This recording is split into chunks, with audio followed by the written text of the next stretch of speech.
Good evening, everybody. Before we get started, I just want to remind everybody there's severe weather in the area. Luckily, we are in a storm shelter, so if anybody needs to seek shelter, stay seated. All right, I'd like to introduce tonight's public hearing is being held in accordance with Kansas law regarding the revenue neutral rate. This is an opportunity for members of the public to provide input on whether the district should exceed the revenue neutral rate. During the hearing, board members will listen to public comments. Once public comment is complete, the board will deliberate and take action. We appreciate your participation in this process. At this time, I'd like to open the floor for public comments regarding exceeding the revenue neutral tax rate for financing the 2025-2026 budget, which was published in the Dodge City Daily Globe on Thursday, August 28th, 2025, as required by law. And Superintendent, do you have any additional comments that you'd like to add? Yes, I would actually like to start the public comment by stating that there's been a lot of questions and even some confusion around the revenue neutral rate because of that term rate and what's required and what's not required for these types of hearings. And it's been determined that it's kind of a twofold situation. It's the mill rate, but it's also the amount of tax dollars collected. You have to look at both of those, and if either one of those is going to be increased, then these hearings must be held, and you have to give those individuals a chance to come and speak. And so I want to make it clear from the district's perspective that we are not increasing the mill rate. The reason we are having this hearing is because due to increased assessed values from the county appraiser's office, that we will be collecting more tax dollars even though the mill rate is not increasing. Thank you. If anyone would like to comment on exceeding the revenue neutral tax rate, please approach the podium at this time, and we have a podium here with a microphone.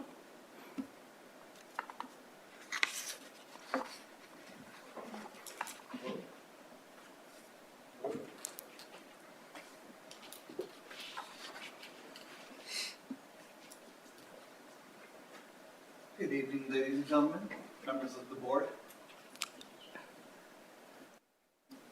Thank you, sir. Good afternoon, good evening, ladies and gentlemen, members of the board. How are you this evening? I just wanted to come before you as a reminder that our property is not your piggy bank. We buy our properties to create a future for ourselves, our children, hopefully even our grandchildren. Our properties are an investment, not just in our time and in our labor, but in our communities as well. And every dollar that is taken from us further reduces the legacy that we can leave to our children and our grandchildren. And honestly, it takes away from not just our property, but the time and effort we put into creating the wealth that we are hoping to leave on to our families down in the future. Like everybody here, I would say that we're all hit by hard times. We're all hit by increasing taxes, increasing prices, costs everywhere. Inflation hits all of us. However, unlike the rest of us who have to tighten our belts when that happens, government, unfortunately, has the power to come in and take money. Take money that they haven't earned. Take money from all of us who actually have worked quite hard in most cases for that money. So that being the case, I hope you'll keep that in mind. I hope that you haven't come in with the preconceived idea that you're just going to do it. I hope that you'll actually take the time to think, unlike the board for the college, who they had already had their minds made up that this is what they were going to do. I hope you have come in with a more of an open mind and that you won't do that. Let us keep the money that we've worked so hard to earn. Thank you. Thank you. Thank you.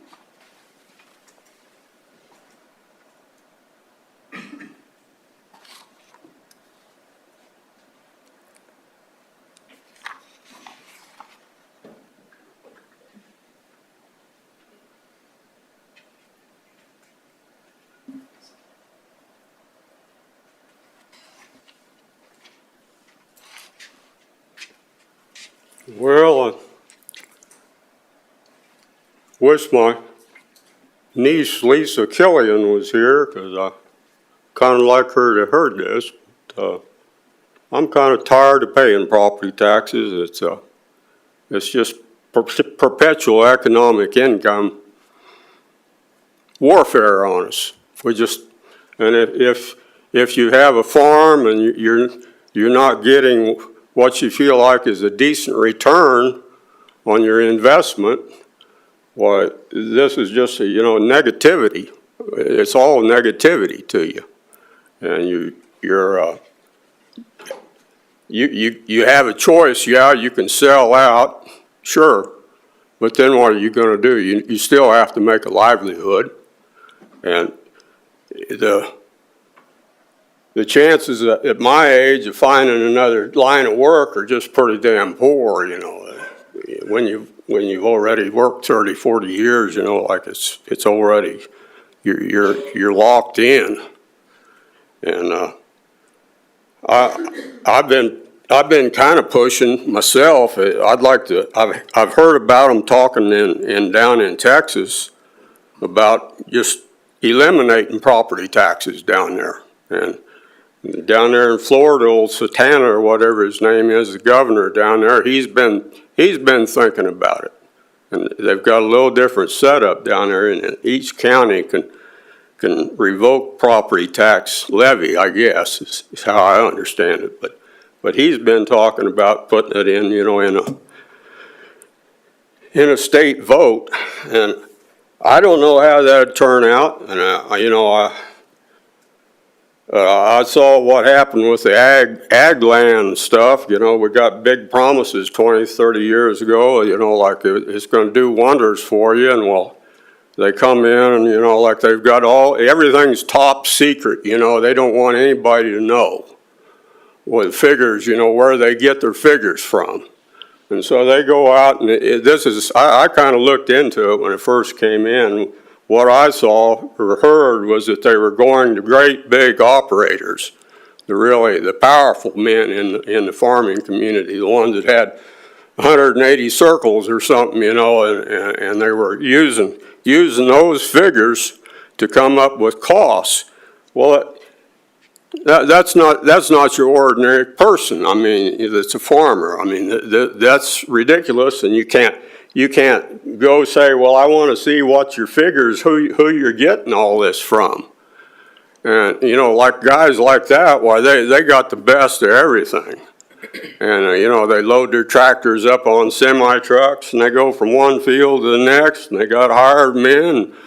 They got everything, down on spreadsheets. Well, yeah, it makes it real simple for the tax guy, that figures it all up. But when it comes time for the individual that's paying the tax to find out what's going on, well, he's kept in the damn dark. And you just sit around, these bills keep coming in, they keep coming in, and after a while, you just feel like a field slave. And the only reason I'm here is because they're out of water in the river. They would have shipped me out to Mississippi a long time ago. I'm quite sure. But the cost, they got this stuff down there in Topeka about costs. What's your cost? Well, what is your cost? Like you've got costs on operational costs, yeah, and you got costs on depletion of your water. The water goes down, you got more. The future, if you got any kids, they're going to have to pay super prices to pump the water to lift it up out of the ground. And the water's getting, it's being polluted, the aquifer, and, there's health hazards and the toxins and, pesticides. Those guys that are farming, they go out and they work in it, and, who knows what they're doing to their bodies and their families. They have to live out there. They fly planes over dumping insecticide all over the damn place out there. And sooner or later, it's going to get into the food supply, and the people in the crowd here, they're going to start having health problems too, probably. And I'm just, you want more money, I say no, put an end to it. It's over. Thank you. Thank you. Thank you, sir.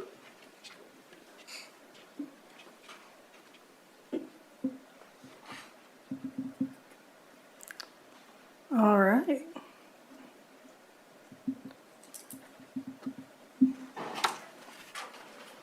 All right, with no additional comments, I'm going to declare this hearing closed for public comments on exceeding the revenue neutral tax rate and financing the 2025-2026 budget for USD 443. This time I'm going to read the resolution. This is a resolution expressing the property taxation policy for Unified School District number 443, Ford County, State of Kansas, with respect to exceeding the revenue neutral tax rate for financing the annual budget for 2025-2026.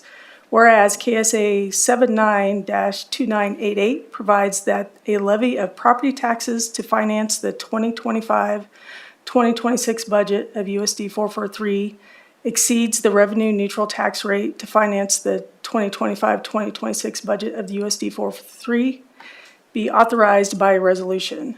Now therefore be it resolved by USD 443 that the 2025-2026 budget with a levy of property taxes exceeding the revenue neutral tax rates calculated for 2025 to 2026 as adjusted pursuant to KSA 79-2988 is hereby adopted. Adopting this the 8th day of September 2025 by USD 443 Dodge City Public Schools in Ford County, Kansas. And this will be a vote by, at this time I would entertain a motion to adopt Resolution 2025-0908, a resolution expressing the property taxation policy of USD 443 to exceed the revenue neutral tax rate for financing the annual budget for fiscal year 2025 to 2026. I'll make that motion, but I just want to say I appreciate your comments a ton. And I don't want you to think that this budget has been worked on for months. Absolutely looked at, we've been given information, we've turned it over in our minds, gone through the process of establishing a budget. I've done that in business, and this is probably the most complicated budget you could ever figure. I mean, that's what it takes, that much paper. I am retired, I am collecting Social Security. Property taxes are high. I'm not gonna, they are. That's why I don't disagree with anything that has been said. But in just speaking from my chair right here, we have a responsibility for 7,000 students and 1,200 employees right now. And this budget has been looked at, and I feel like the professionals that we have hired have done a good job of putting together the best budget they can. We did lower the mill levy, if I'm correct, 9 mills last year, and we are flat. And so I don't know. I'm a taxpayer, but I also have to sit in this chair. So I make the motion to approve the revenue neutral tax rate. I'll second. Yeah, and I would like to add before we vote, yeah, I'm not dismissive of the No. comments either. I don't really disagree with anything that was said. But as Jeff had already made mention of, it's 9 mills lower than previous year, and we're not levying any more taxes. We're just trying to keep a neutral rate, so we're not asking the taxpayer to pay any more. In fact, we've lowered it over the last 2 years by 9 points. So, yeah, as Superintendent Scheck already said, the reason for the increase in revenue, though, is due to the valuation, not due to the district trying to levy more more taxes on the property taxpayer. So, but I appreciate the comments as well. All right, we have a motion by Jeff, a second by Tammy. We will have to take a roll call vote for this. So Ryan, vote of yes or no? Yes. Tammy? Yes. Tracy, yes. Yes. Jeff, yes. Passes 4-0. Gaveling out of that, and I will gavel into our budget hearing. At this time, I would like to open the floor for public comments regarding the fiscal year 2025-2026 budget, which was published in the Dodge City Daily Globe on Thursday, August 28th, 2025, as required by law. The board's consideration and final adoption of the budget is scheduled for later in the meeting. The published budget sets the total mill levy for 2025 to 2026 to 47.926 mills.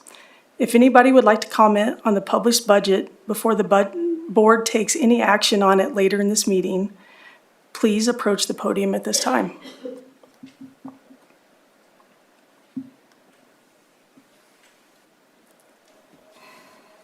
Having nobody approach, I declare this hearing closed for public comments on the 2025-2026 budget for USD 443. And at this time, we'll gavel in for our regular meeting.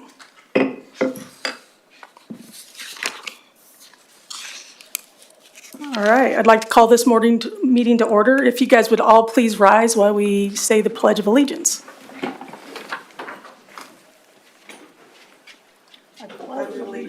To the flag of the United States of America and to the republic for which it stands, one nation, under God, indivisible, with liberty and justice for all. All right. All right, let's start with the roll call. Members present, Ryan Osmus, Tammy West, Jeff Hires, and myself. Entertain adoption of the agenda, including the supplemental personnel report. I'll move. I'll second. Motion by Ryan, second by Jeff. All in favor? Aye. Aye. Passed 4-0. All right, approval of the bills. Today, Jared Gertzen did notify us that he did review the bills. He did not find anything out of line, and with that, I make a motion for approval. all right, motion by Tammy, Second. second by Ryan. All in favor? Aye. 4-0, aye. All right, we have no special presentations this evening, but we get to finally start our Stuco presentation. So super excited to welcome Anthony Cavillo Hernandez as president and Elena Blackburn as vice president of the Dodge City High School Student Council.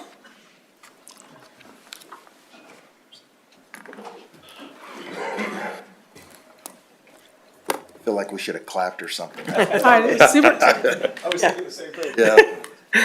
Hello, everyone. How are we? We are good. Good to hear. All right. So for today, we just wanted to introduce ourselves. So as you guys said, I'm the president, I'm the vice president. and we just wanted to tell you guys some things that we got to do to start off our 2025 and 2026 year. So to begin, we did have our Demon debut, which was honestly pretty fun. You know, we had the freshmen come in, we decorated the halls. I feel like that was the most fun part for us, you know. We got to show them around, show them, you know, a new school. And I mean, it was pretty exciting for all of us as we started a new leaf, a new chapter for all of us. And as well as our senior sunrise, which was pretty successful. We had lots of fun, or I did. But yeah, I like to say that we all did have lots of fun, and you know, it was really fun for all of us. And so that's just some of the things that we started off with so far. And recently we've been looking into some of the things that we were going to come up with this upcoming events, which was first our Sense and Appreciation of Suicide Prevention Month, we did want to get together with some of the clubs and just pass out some of the positive notes to let the students know that they are appreciated and are welcomed in their school every day, which is something that we did want to do. Another thing that we also had coming up is our homecoming, very exciting, and as well as our block party that my Vice President Elena will pass out. We only have one flyer, so, but it's our block party as well as our car show, and I think you guys remember, or I hope you guys remember, sorry. The car show was really fun, so yeah. And we would like to invite all of you to the car show and block party. And then, of course, please come out and support us at the football games. The theme is glow big or go home. Cool. Send those to me electronically. I can share them with the board as well, so they have them. Okay. Yeah, of course. And so if you got a cool car, you should show up. Enter in your cars. Yes. That's right. Are we going to This right. do the Ring of Honor now? Yes, we're gonna do the Ring of Honor now. So Wait. No, you're fine. I was just going to say yes, and I appreciate greatly. So this was kind of dropped on them this afternoon as we were looking at doing the Ring of Honor this coming week, and we normally had the presentation during the board meeting, so we asked them if they would share it, even though this is directly an alumni association thing that happens every year. We have asked for them to share the two inductees and read their bios for us this evening. So thank you very much for your willingness to do this for us last minute. of course, anytime. Okay, so I was gonna start off with Greg Goff, class of 1967. Okay. The Dodge City High School Alumni Association is proud to announce that Greg Goff is joining the outstanding group of individuals inducted into the DCHS Ring of Honor. Greg was chosen for his extensive community involvement and for bettering the community of Dodge City. Goff's family moved to Dodge City when he was in the 6th grade. He attended Central School, Dodge City Junior High, and graduated from Dodge City High School in 1967. Goff was a varsity letter winner in both football and basketball, playing for Red Demon legend J.C. Rickenberg.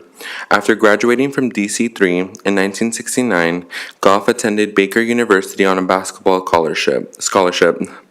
As a Baker Wildcat, Goff was the team captain, led the team in assists, and set a school record for free throw percentage.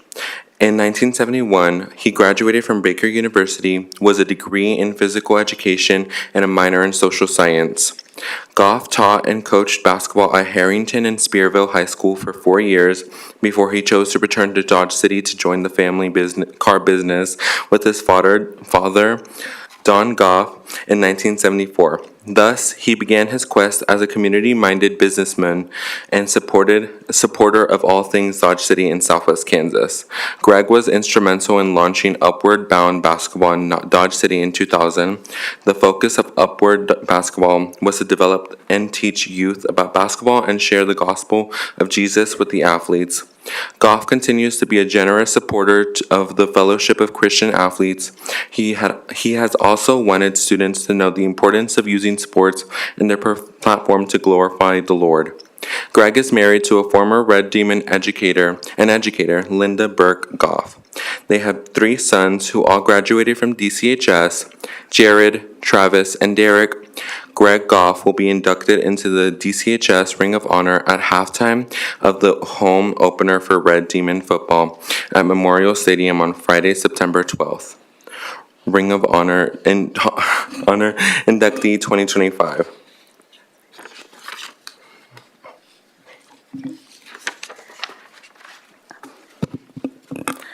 Now, I will be introducing Brett Sable, class of 1999.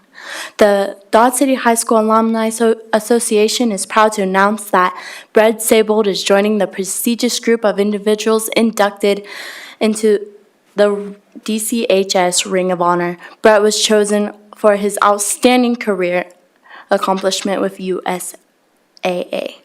Brett was a 3-sport student athlete at Dodge City High School.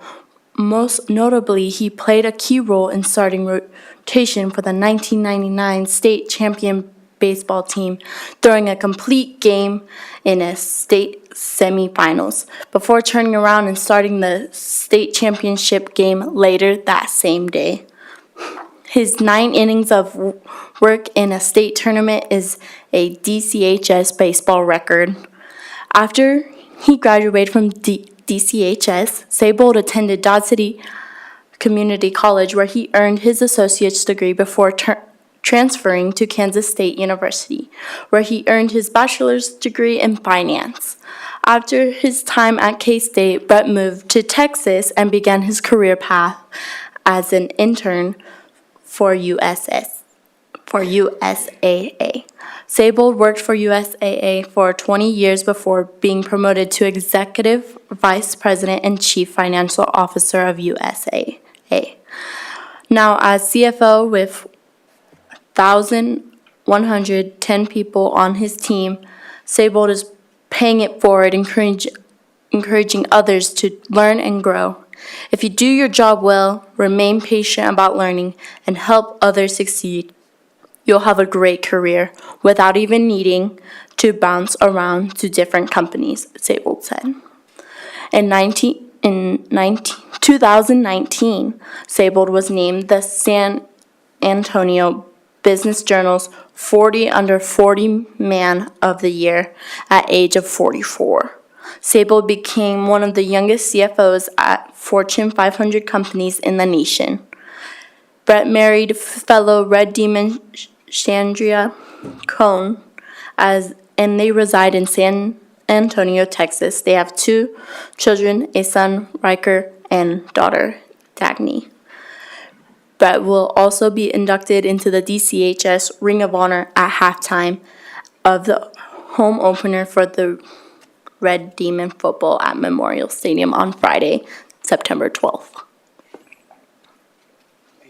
Thank you. Thank you, guys. Appreciate it. Do you want me to email you those?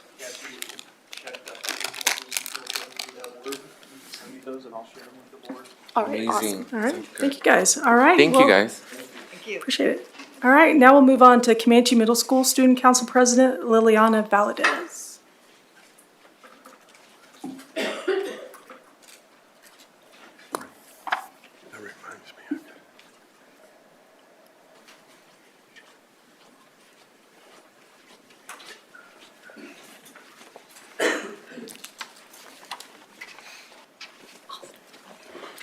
Hi, my name is Laura Mead, and I am the new Stuco sponsor at Comanche Middle School, and I promised the girls I'd bring them up for the first time. It's very kind of you.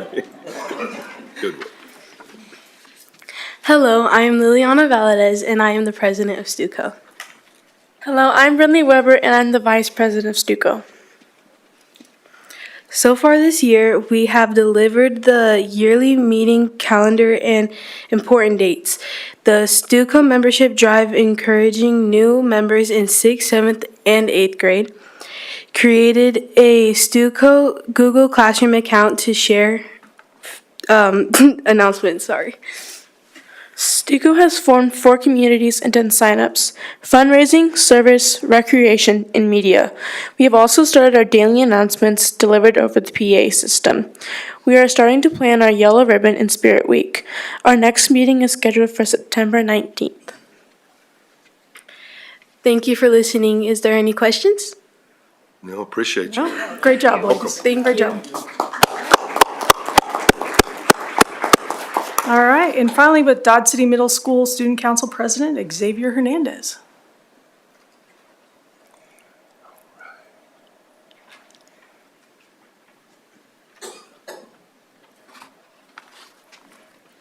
Hello, everyone. My name is Xavier Hernandez, and I'm an 8th grader at DCMS. We are so excited to kick off the 2025 to 2026 school year and introduce this year's Student Council. After a big push with recruitment, we now have 24 members on our team, which is one of the largest groups we've had in a while. Even better, we have students from all 3 grade levels, 6th, 7th, and 8th. So every grade has a voice heard at the table. We are really proud of the turnout and can already see how passionate and committed this group is. So far, we've been working on our year-long action plan and hope to have it finalized soon. We've also been planning for Red Ribbon Week. We think this will be a great way to get students engaged and spread an important message. Looking ahead, we've got an even more exciting, even more fun and meaningful projects we're excited to tackle. A food drive to benefit Manna House, where we'd love to compete with Comanche for some extra motivation. 2 school dances, holiday spirit events like Christmas and Valentine Grams, and Beautification Day. We think these will not only bring a lot of school spirit, but also bring the community, help build the community, and give back in different ways. Overall, we're so excited about the year ahead. With such a strong team, we believe the Student Council can make a big impact both here at DCMS and in the community. Thank you for supporting us, and we can't wait to get started. Thank you. All right, thank you very much. Carmen. All right, it's a big show to follow up, but Ross Elementary will be presenting the elementary report.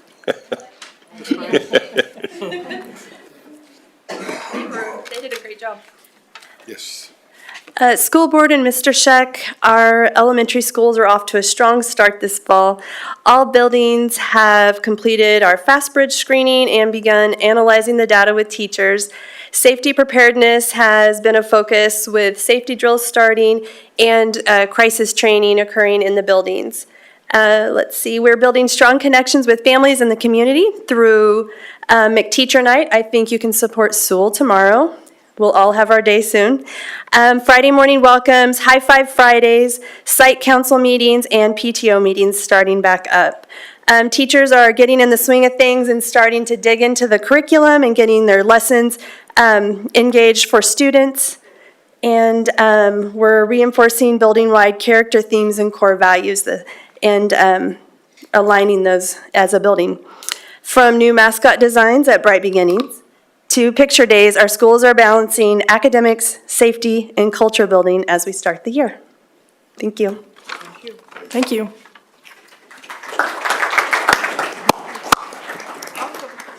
Wow, so much applause on a September meeting.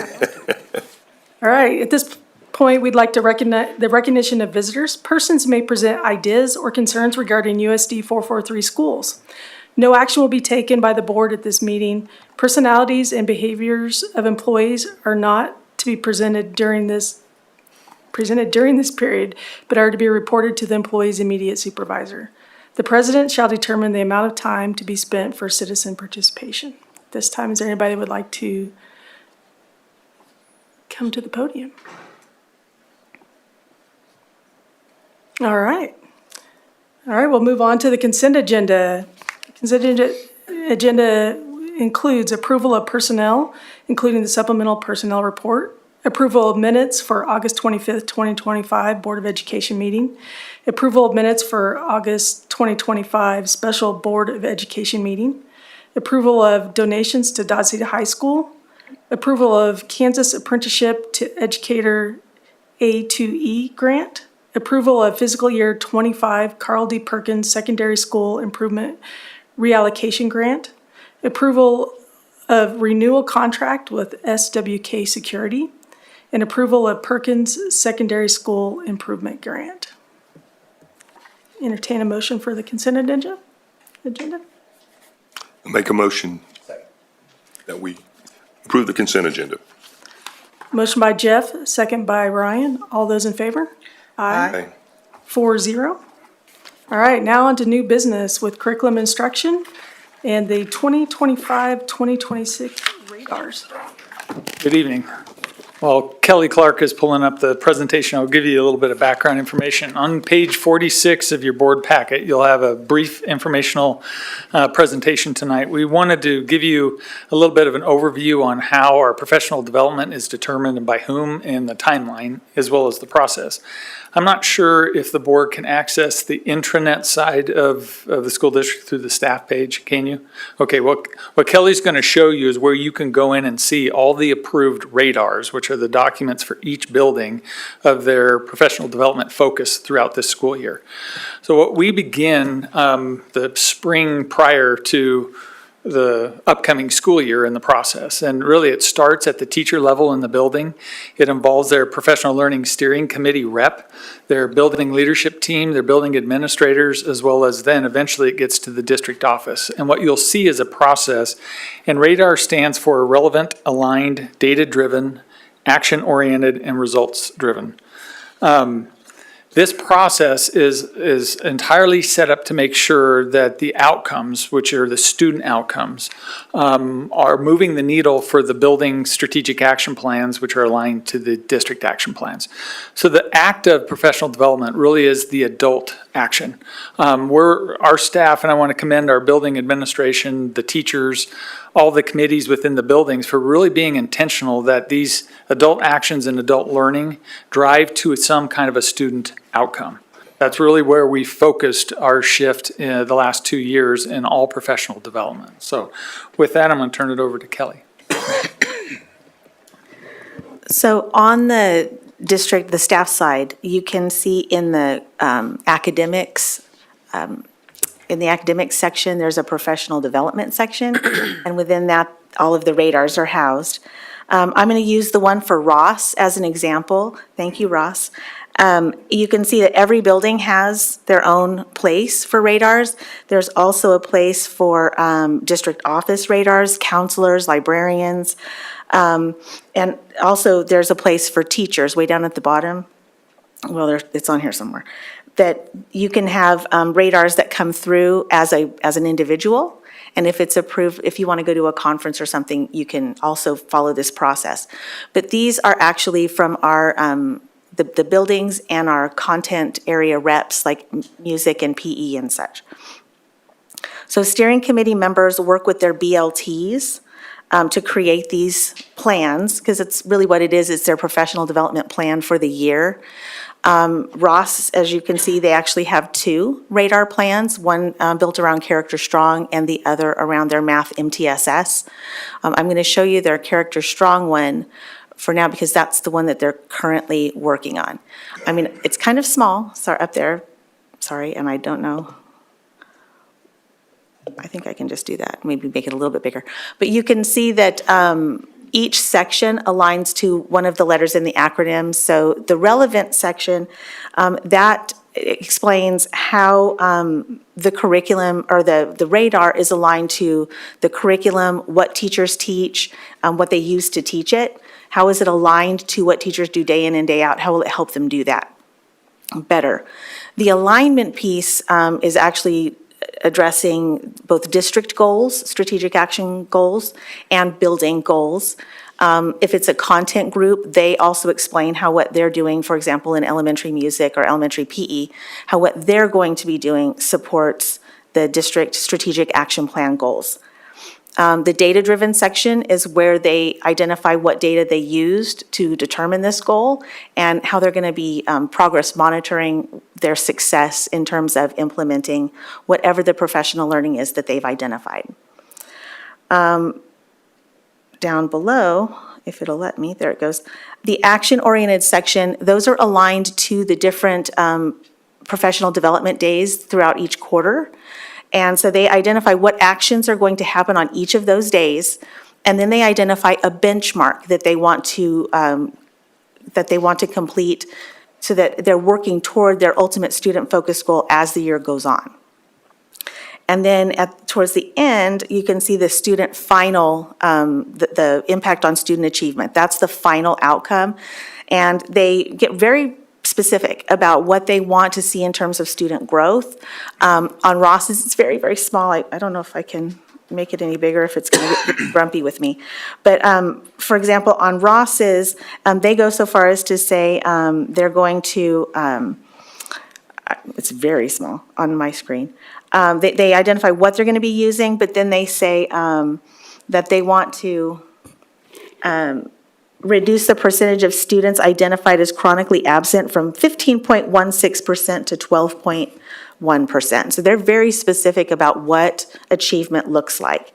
Thank you for ignoring the fact that I had to lift up my bifocals to be able to read that. So that's their plan that they come up with. It goes through, the steering committee reps work with the BLTs, and they work with the principals. Then it comes back through our office and ultimately to Dr. Springston for approval. Once it goes through that process, it then goes to PDC, and the Professional Development Council looks them over and also then is the final approval on these plans. Once the plans are approved throughout the year, we do have a progress monitoring process that they go through.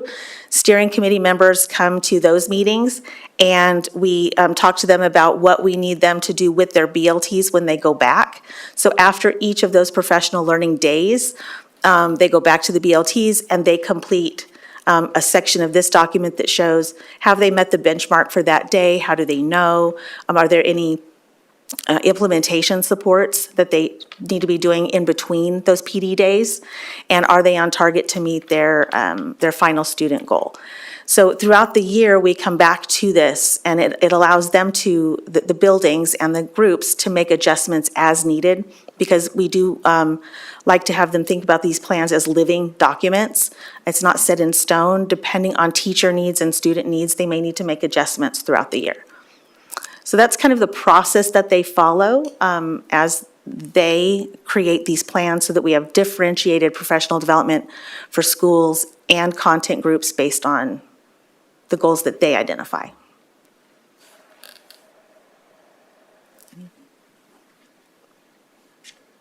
Any? When you have goals, like this is a very specific number, is that reported monthly, like the chronic absenteeism, is that stat provided to them, or they just know they're trying to, at the end of the year, get it below? In December, are they getting an update of what it actually is? That's data that they have access to. So the building administrators really spearhead that. I don't know if you want to add anything to that, but it's data that they have access to, that they use on a regular basis to monitor whatever it is that the goal is that they've identified. So it's data that they would use in their building strategic action plans. It ties into other data that is at the district level. Do you want to add anything to that? Yeah, they're the architects and the drivers of this, so anything they set in their goal, they have access to that data as a benchmark to set that starting point. And so to your point and your question that you asked, is they have access to that data. Because that's through those benchmark activities you see here. We want them to look at it so that it's not a random act of progress by the end of the year, that it's intentional throughout these touch points throughout the year. So these are their plans, and we tell them that. Now, they are aligned with the district and their KISA plans and their Kansas Star goals. And so we want that. That's that systematic approach that we've been embedding for several years, because time is precious. We know teachers don't have enough of it, and we want to make sure that their efforts are not only targeted, but also fully supported by the district. So we have had a lot of opportunities to work with different buildings over the last 2 years. And I will say this with all sincerity, the amount of ahas that we're starting to get from the building saying, well, at first I just thought it was a bunch of steps. But now they're starting to see how these steps align efficiency and align the movement of their teachers and their collective staff as a whole in the same direction. So I do want to thank all the building principals, the teachers, and everybody for the work that they've done on it, because these are their goals. Awesome. Thank you. Thank you.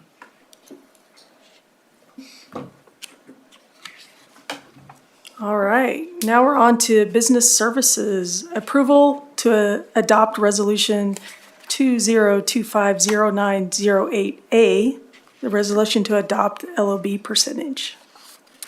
So although you have already agreed to go to 33% from the 31% or the state average on June 25th of 2018 to fulfill state statute KSA 725143, we need to adopt the resolution to go ahead and approve the above named school board shall authorize to make a local option percentage in the amount of 33% for the 25-26 school year. I'll make that motion. I'll second. Motion by Jeff, second by Tammy. All in favor? Aye. Aye. 4-0. All right. Now, Thank you. adopt the fiscal year 2025-2026 budget. Well, thank you very much for the comments earlier. This is a very complicated process starting July 1, and literally our final numbers will not come until June of 2026. So this is a long process. I do also want to thank Nikki Thomas in my office for the tremendous work that she's done to help me in this process, and have to be honest with you, it's kind of nice to have somebody to help you through this process. So, and then a lot of conversations with Mr. Scheck as well. So, just as we look at the budget over the, the information that's provided to you, as well as the proposed budget that was published in the newspaper, it's very important to understand that the numbers that are presented as the budgets for each of the funds are the, they are actually, I just lost the term. That is the maximum that we can actually spend in those funds. So, as you look at the capital outlay, we are not in any way, shape, or form, unless there's a huge emergency, planning to spend $31 million. But that then gives us the budget authority to do so. There we go. I finally figured it out. So those are the numbers that are there. Then throughout the year, after we have our count day on September 22nd, everybody needs to be at school that day. Or September 22nd, yep, everybody needs to be at school that day. So we can get all of the count that we need to. And then KSDE will actually do an audit through the winter timeframe, and then KSDE will send us our final numbers there in June. But those numbers that you are seeing is that budget authority that we have the ability to spend. We plan not to spend all of that, but that is there for us to take a look at. So as we take a look at that, with the requirements of publishing notice and holding a public hearing met, the Board of Education is respectfully requested to adopt the budget as published for the fiscal year 25-26, with the building needs assessment and district accountability report provided to and evaluated by the Board of Education last month. The board is further requested to authorize the superintendent to certify the budget, as well as the clerk of the board and the board president and/or vice president to sign and file necessary budget documents. All right. Any comments? Entertain a motion? I'll make a motion. I'll second it. Motion by Tammy, second by Jeff. All in favor? Aye. Aye. Pass 4-0. All right, approval of copy paper bid. Several months ago, we actually sent out to bid for the paper that the district uses that counts to about 3 semi-truck loads of paper that is used throughout the district through the year. When those bids were submitted, the information provided, Liberty Paper submitted the lowest bid. However, after Karen, I appreciate Karen's help on this, she actually went down to the print shop and ran their submitted sample paper through, and it did not meet the specifications. So it was determined that the paper sample from Liberty did not meet the expectations. The paper did not run through the print production machine without jamming several times. So it is actually recommended to award the paper copy or copy paper bid to Veritiv. Well, I appreciate the due diligence. It's a good catch. That's all Karen, so, yeah, absolutely. Okay, I'll make a motion for approval. Motion by Tammy, second by Ryan, all in favor? Aye. 4-0. Approval of HVAC building controls for Dodge City Middle School. So Chris approached me with this, excuse me. The HVAC control system within the building of Dodge City Middle School, those over time will actually deteriorate. I'm way more familiar with these than I was about 3 years ago because we did one of these at Hoisington.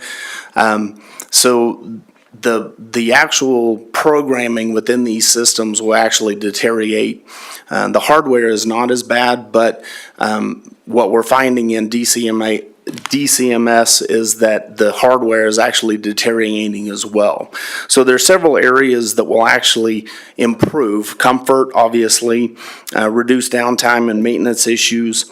And then one of the biggest things is it gives controllability to the system, not only on-site but off-site, as well as increasing overall efficiency of the facility and the HVAC system. So it is our recommendation. Trane does hold a purchasing cooperative agreement through Omnia. So the total cost of the project in the amount of $93,645 will be paid out of capital outlay. So the Board of Education is respectfully requested to approve the proposal from Trane to replace the HVAC building controls in Dodge City Middle School in the amount of $96,645. I think that's a typo because those two numbers don't match up. I believe the $93,645 is the appropriate amount, but if you would please approve the $96,645 so we approve it more, and then we'll make the adjustment on the PO. Is that agreeable to everybody? To be paid from capital outlay funds. The Board of Education is further respectfully requested to authorize the board clerk to issue a purchase order to Trane, and if applicable, to sign a contract and propose subject review of the board council. So we're approving the 93? It is, actually, I've just turned the page and it is 93,645. That's what we will approve, if you would please state that in your motion. Yeah, I'll move to approve the 93,640. Thank you. Sorry about that confusion. All right. Motion by Ryan, second by Jeff, all in favor? Aye. Aye. 4-0.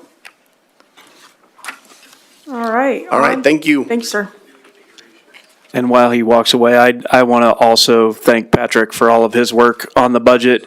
And I ask a lot of questions and go back and forth between his office a lot, and his experience and understanding of those things has been tremendous.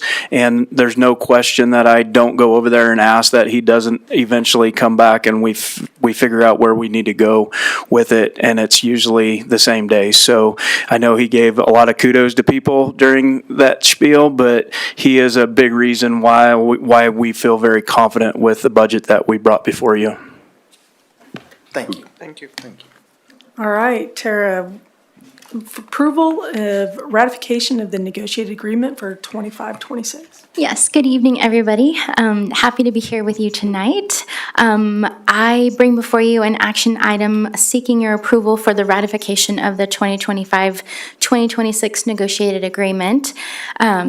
Leadership from both sides met and came to a tentative agreement, and I just wanted to say that I appreciate the collaborative efforts of both sides to come to this for the common good of the students in our district. I really appreciate the efforts of everyone that was involved.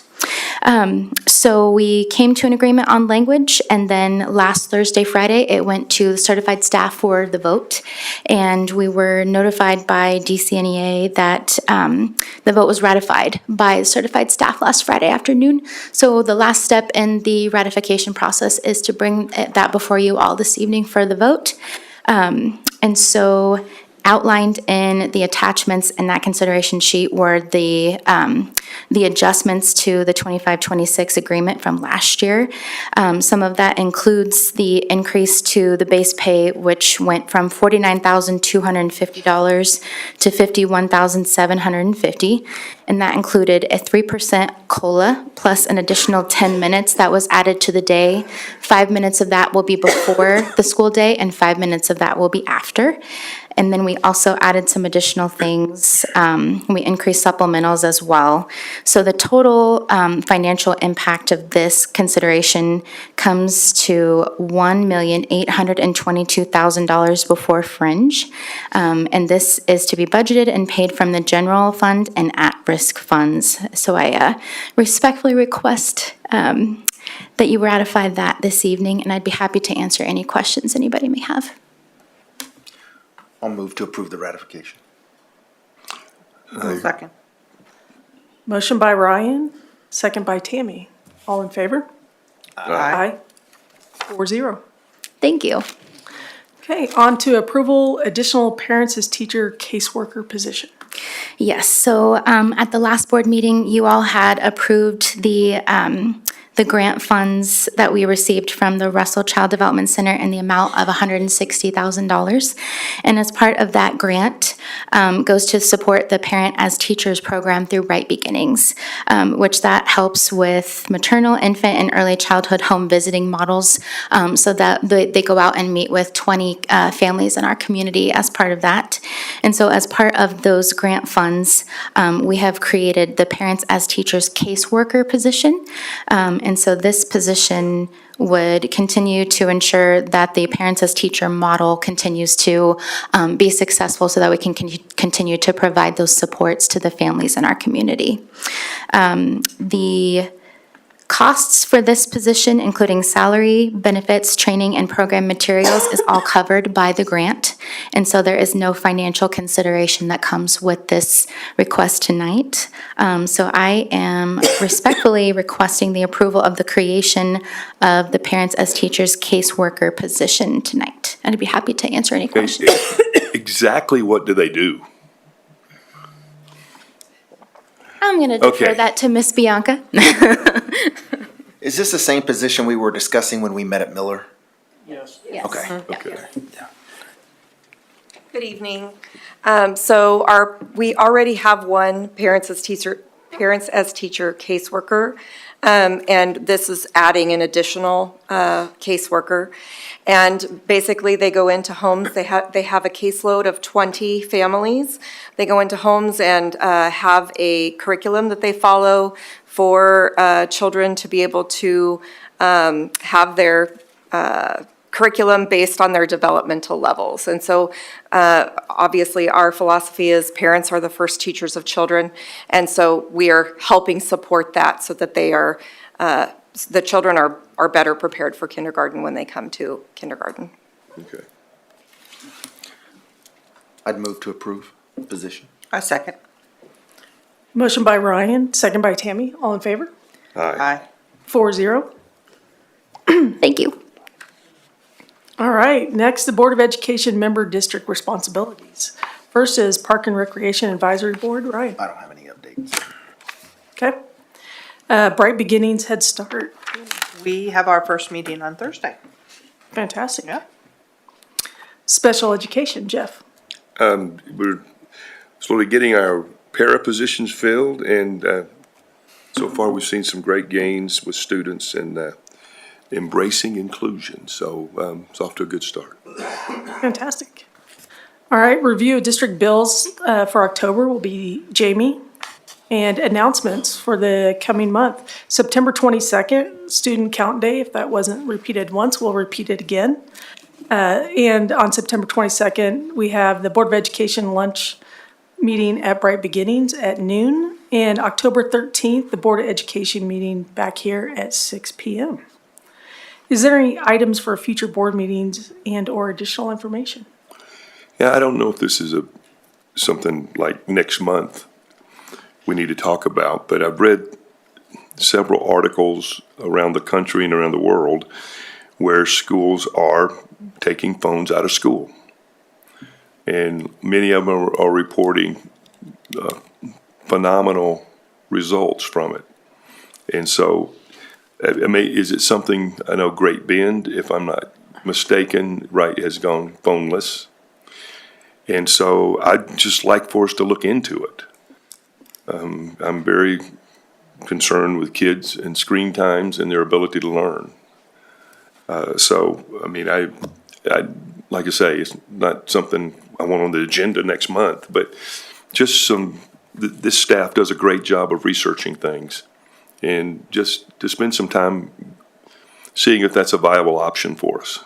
Absolutely. I appreciate those comments, and yes, KSDE actually has some documentation that has been released from that work group that researched some of those things over the last several years, and we have actually had some internal conversations about that and what that would look like, especially when you get into a school building like the high school. That's a small city, and how we would be able to monitor those things. There are some other technologies coming out. I actually watched a short video last week on a new technology called the Doorman, and literally they like tap their phone on this thing that hangs on the classroom door, and then it inactivates things until after the class period. And but all of that will take community and parental involvement to make sure that we don't get ourselves in a bind by pushing things out that aren't supported. So to your point, we absolutely will continue to work on those things and look into them, but we will also work the proper process to make sure that we have the appropriate communication along the way and have the support we need to make that viable long term. I know some of the articles I read, districts were also addressing how much screen time students were getting in class. Right. And it was really into the interaction piece. Instead of interacting with the screen all class period, it's what's their level of interaction, and if there's any guidance on what districts, how they monitor that or guide So that. was that study in reference to screen time as it relates to computers, iPads? Yeah, like is all the classroom Just- material on a screen, or what's your daily interaction? Is there a percentage of time? Okay. I don't recall that it had anything very specific, but it was deep conversation, and how do you divide that and make it reasonable, and then make sure our students are advancing with technology, that the world that they live in and they're gonna live in as adults. Yeah. Appreciate it. And yes, we will continue to look into those things, but I appreciate the comments. I just want to commend our staff just for what I've read, trying to educate children now that spend so much time in just the brain chemistry, the dopamine, the lack of sleep, the lack of serotonin. When you educate kids in 2025, it's different than it was in 2015. It's much different. And so I appreciate you all very, very much. Thank you. All right. All right, anything else? Fantastic. With that, I make a motion to adjourn. motion by Tammy, I'll second it. second by Jeff. With that,